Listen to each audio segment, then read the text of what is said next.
a video after so long. There's been just so much more going on other than the move, which I won't get into right now, but I miss doing this, so I'm gonna set up a makeshift workbench in the attic. I'll be starting a chilled project series today, along with a little chit chat and catching up, so expect a video with a relaxed pace. Well, kinda like a lot of mine. After all, why rush life? Do check out PCBWay. They do high quality custom PCBs, single and double-sided, as well as both surface mounted and through-hole assembly. They have a very fast delivery service, so you will get your PCB delivered to you in no time. Now, as you can see, judging by the mess, we've had an Amiga crazed week here and weekend. This is my Amiga 500, my Amiga 1200, the blue one, and Rich's Amiga 1200 here. Also, he's got Amiga 1200 upstairs. You saw nothing. You saw nothing. It doesn't exist. Right, now that unpleasantness is behind us. Yeah, we're having an Amiga weekend, but we only have one power supply, that blue one of mine. Rich's other two power supplies, they're the original ones. One of them's making a stupid noise, and the other one, I don't even think it's powerful enough. So I want to make a couple more assemble a couple more meanwhile power supplies. I'll learn to talk someday. Today I'm going to assemble a dual power supply. Because we need that, because we will have a place around here with two Amigas in one place, two different spec Amigas in one place. So that means I better get ordering a couple more meanwhiles. I do have some, but I need to order a couple more because we are going to need more. These are actually Soul Cross's discs. Rich, my other half, and Soul Cross used to actually work together back in the day. And Rich has all of Soul Cross's old mod discs, and as you can see, his old sample discs, his old module discs, Soundtracker Soul Cross. So Soul Cross by Slim Chance, but if you're watching this, we have your discs here from back then if you want them.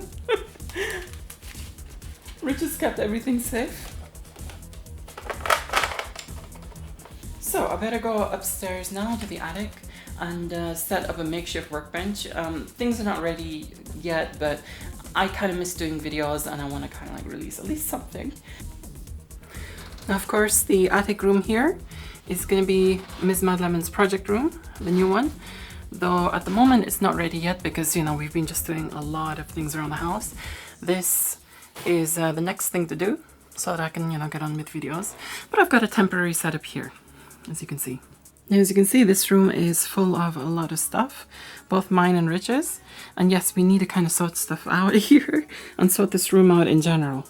So temporary setting this room up is just like freaking parched. Okay, so as I said, downstairs, Rich has the original power supplies. It's 25 watts. I'm sure it's just enough to power all the things that it needs to, but it's just, I'd like to keep some insurance with regards to the wattage, with regards to power even. And something this old, and these have been cheaply made anyway. I wouldn't trust it. Especially an Amiga 1200, which are like really hard to come by at a good price these days. And I mean, like, whee! It's so freaking light. It's like nothing in there. So I'd rather not use these. I built it for my Amiga 1200 setup. You can see two Molex connectors here, and also there's a DC jack here for certain other things that I tend to connect. And then you have, the usual Amiga and the power in, of course. So this has served me well. We just have one of these, which Rich keeps nicking for his Amiga use, and I keep nicking back of him for my Amiga use. I've not only made myself one of these, I've also made one for my friend's Electronscape, who's doing the SID box at the moment, and also RetroHawk, who's been my friend since I started my channel 6 years ago. So yeah, I made him one of them, and they're both happy with this. The meanwhile solution works quite well. I mean, you might be getting some people saying, he's making power supply, but it's like, they're important. And we need Amiga power supplies. So I deem it in different ways of making it. What I've decided to do with this one is actually put an ammeter on it. So you can see the current draw on the line, in each of the lines. The 5 volt line and the 12 volt line, because you got to check the current on both of the lines. I've put together, quite a while ago, I put together all the goodies for this. Yeah, it's been quite a while. There's the voltmeter and also an ammeter for each of the lines. And I'm going to make it so that it switches. There's some Molex connectors here, which I'll be using. So this one's a bit more elaborate than I'm going to make here. It's going to be, yeah, it's going to be quite a fancy one. Almost tempted to kind of like make another one of these for like the bedroom. So it's like getting my head back to the state it was when I put all these components together, ready to make the project. I've got a few projects lined up like this. Components are ready for, you know, filming and making of this. And yeah, yay, I thought of everything here. I put cord grips too. Fantastic. Oh, I'm gonna need a Dremel drill, which is downstairs. I'm sick of going downstairs. I'm just being like to set this whole setup up. Okay, so let's take everything out of the packs.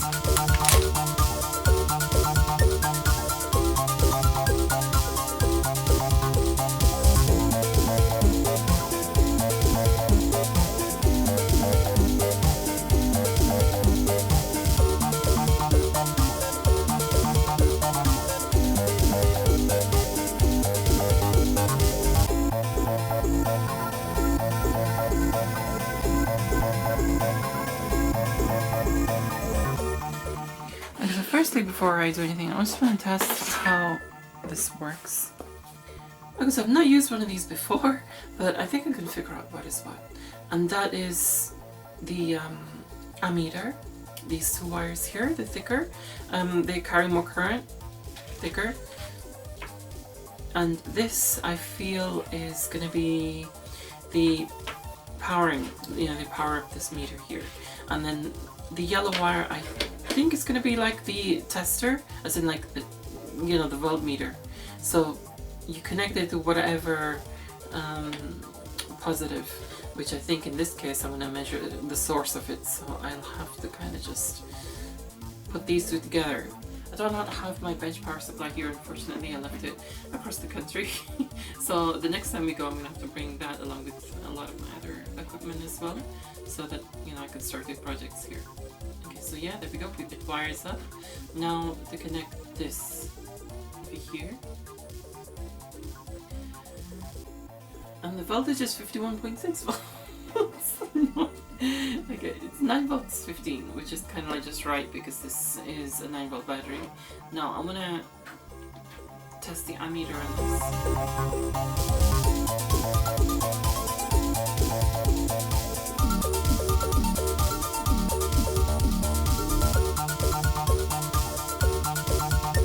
And I'm gonna need a load here, which is gonna be this like silly USB fan. And it's 5 volts, but I'm gonna overpower it with 9 volts. Okay, so it's connected now. Okay, so that's so overpowered it's starting to walk by itself.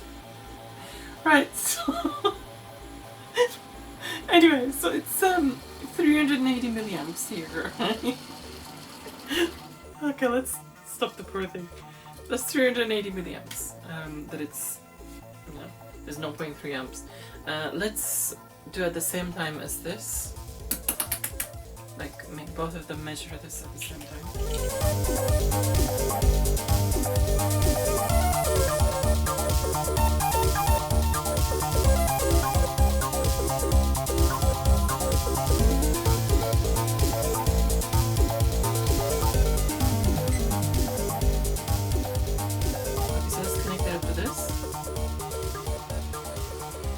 As you can see here, over here on this display here,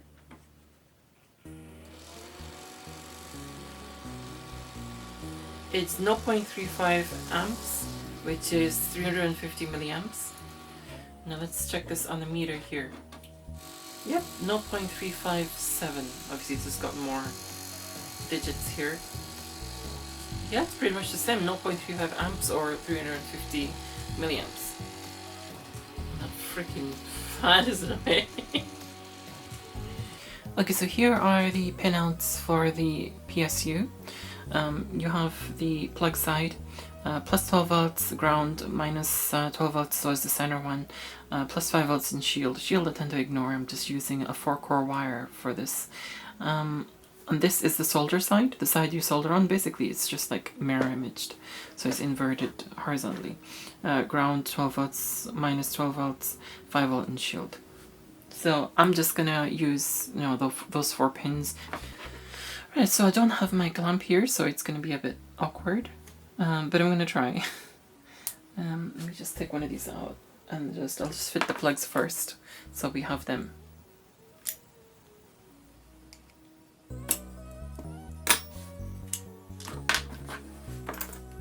Okay, so let's put this this in the back here. It's gonna need re-thinking.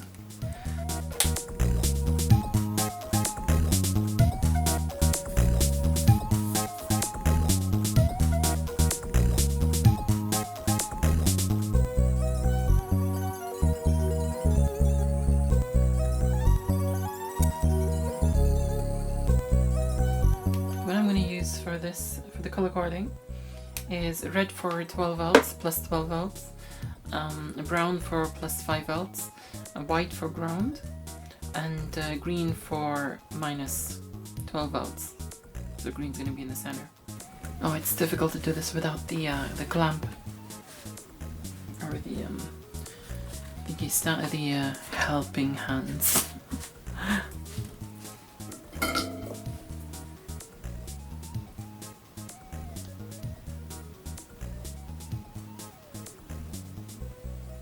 Okay, beautiful. You can actually press them in and they go into the center because it's like tubular, the pins, which helps a lot, to be honest. Okay, so I've connected 4 here, and unfortunately I do not have my heat shrink tubing with me, or else I would have put heat shrink on each individual pin. However, these are so solid. I'm very impressed how solid these connections are. So what I'm going to do is I don't normally do this, but I'm going to put hot glue in the center, like around these wires. Isn't like just squirt some hot glue there, so that, you know, it has some insulation around each of them. You know, I normally hate wiring and soldering up DIN connections, but this is actually not so bad. The last one always ends up being a freaking pain.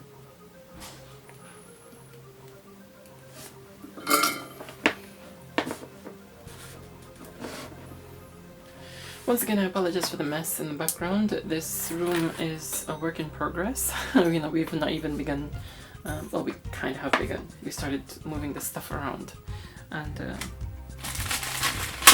we're gonna start the flooring on here.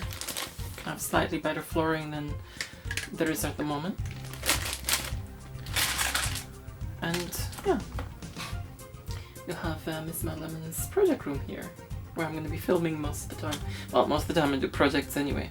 There's locations all around the house, so I'm kind of excited about that. Okay, so while that's heating up, I'm going to measure out a good length of this cord. To need it for quite a length, so I'm going to just have them equal lengths, but a good length each. Like probably 1.5 meters or something. I can smell fish and chips. I think somebody's just bought some downstairs.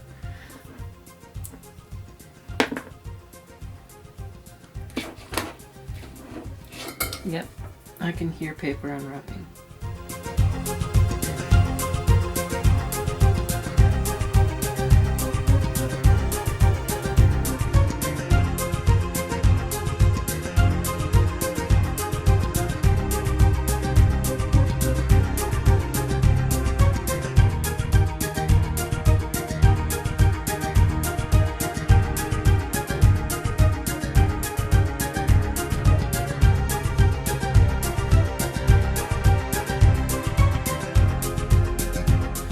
Last night I soldered these on the DINs, the square DINs, and I squirted some hot glue on there just to kind of like make the wires stay in place and, you know, have to be well insulated and everything. So, you know, these are ready to be kind of closed up now, so the plugs are done. So now we have 2 leads here done. Fantastic. In fact, I want to make a note of which color is which again on here, just so I don't forget.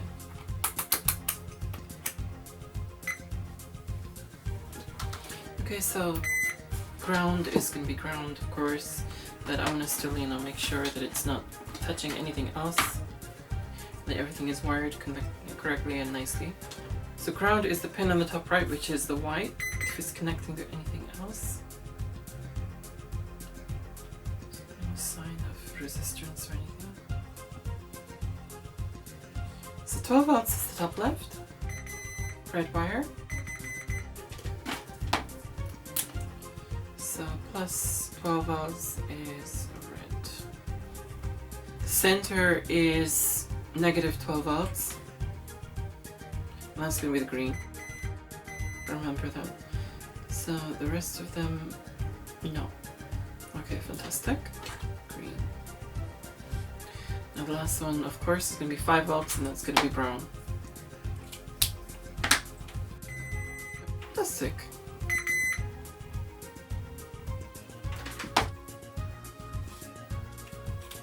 Okay, so now this one passed the test. Let's do the other one. Start again with ground, top right. Yep. And nothing else is connected, no sign of resistance anywhere. Plus 12 volts. No sign of any resistance on any of the others. Green, minus 12 volts. No sign of any continuity or resistance. Plus 5 volts, bottom right. That's going to be brown. Let's check anything else. All should be fine. Good. So these two passed the test. I have to be pedantic with these because I'm paranoid about damaging the Amiga. So yes, there we go. We got our 2 really nice leads here.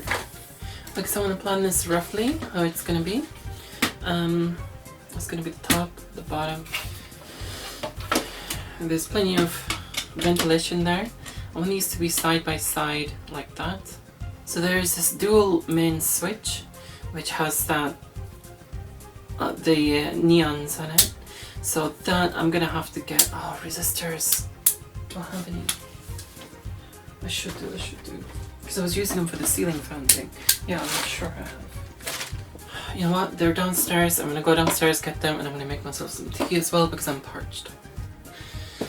Okay, I'm back with resistors and with tea and pencils.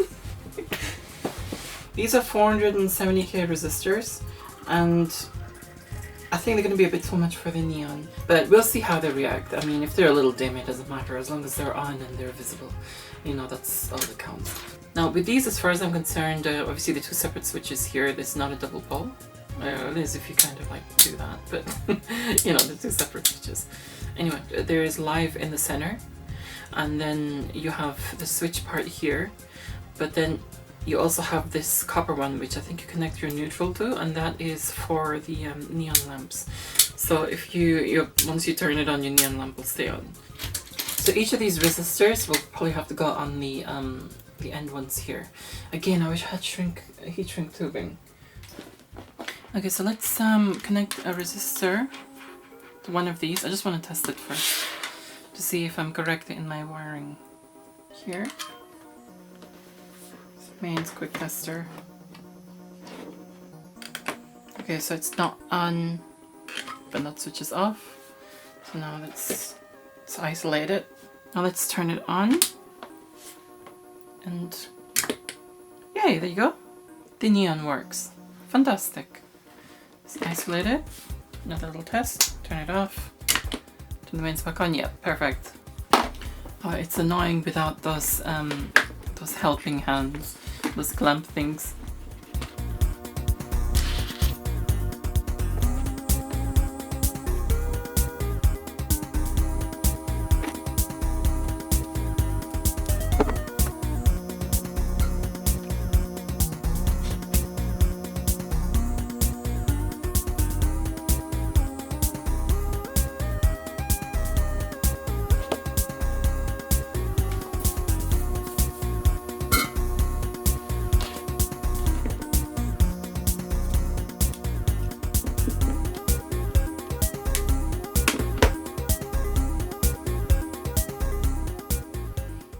the ends of these are gonna have to be soldered together because they both just go to the same neutral.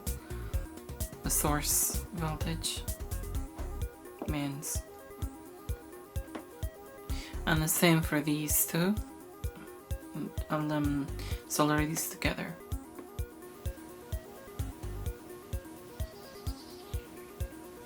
Now this neutral wire here is thin. Now since this is just going to the neons, the neon indicators, really it's, you know, they're not going to use much current at all. So I'm just going to connect this onto here.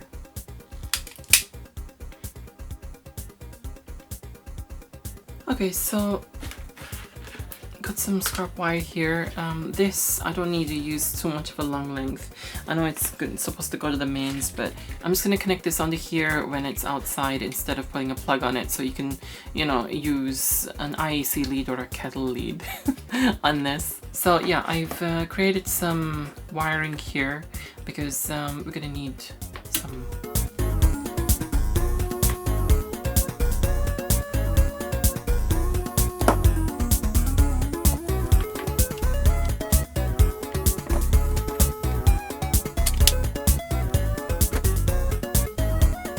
I'm gonna have to coordinate this a little bit because obviously this switch is gonna be mounted, so this is gonna be behind, so I don't want to connect all this switch up before I can even, like, you know, mount it, so I'd have to kind of take everything out again. So I'm just gonna like prepare the switch, all the contacts of the switch, and then just like wire them right at the end.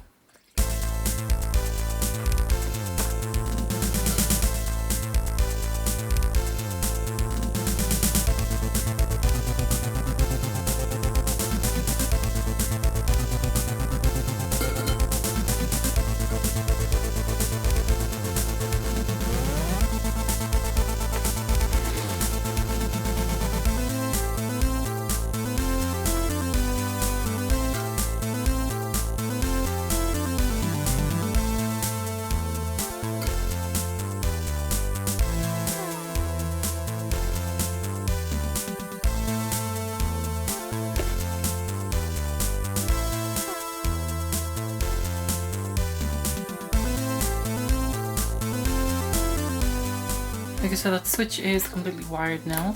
All I need to do is just, sorry, it's completely soldered and everything now. What I need to do is just carry on with the rest of it, and I can wire it up all at the end when I've done the cutouts for it on this, on one of the fronts.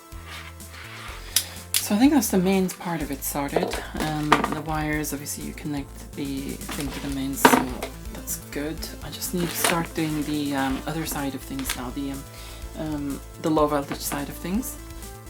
And yes, I'm gonna, by the way, insulate these for safety, of course, inside there. I'm gonna find a way to do that because I don't have heat shrink tubing with me at the moment. Okay, let's just connect the neutrals and the earths to the terminal block. There's powder everywhere because of the thingy. The mains wires has got the powder on it, you know, when you take it out the insulation. Okay, so that's 2 earths, 2 neutrals done. So that is all for today. In the next video, I'll be continuing with this dual Amiga power supply project. So until then, adios! Many thanks to all my patrons for supporting my channel, especially to those supporters of mine who deserve an extra special thank you. Rishi Carpet, Electronscape, Axel Dominator, Stephen Leary, Aaron Metcalf, Starlight Minako, and Chris Sablensky. Do see the video descriptions below to check out my patrons' websites and YouTube channels.